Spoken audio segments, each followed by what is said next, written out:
Oops! Andyan ka pala, kabayan. Pasko na. Kumusta ka na? Matagal ka na dyan sa abroad? May tanong lang ako sa'yo, kabayan. Kung hindi ka makakauwi ngayong Pasko, ano-ano yung plano mo para sa pamilya mo ngayong Pasko? May plano ka nga ba? O baka makatulong ako sa'yo? Kasi kung ang plano mo, this coming Christmas ay maibigay yung gusto ng pamilya mo na magkaroon ng maraming handa, maraming regalo, na kahit wala ka. Pwedeng-pwede mo nang ipa-feel yung pagmamahal para sa kapamilya mo. Ito, may good news ako sa iyo, kabayan.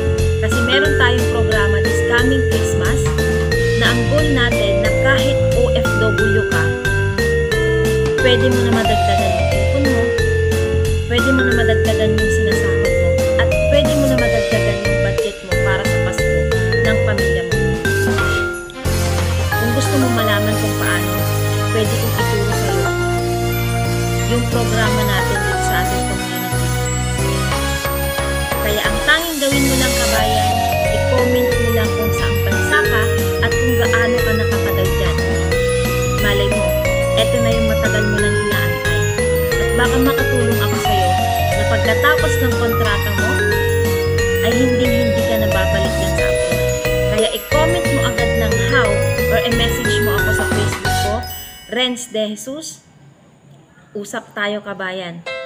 Kasi excited na ako para sa'yo.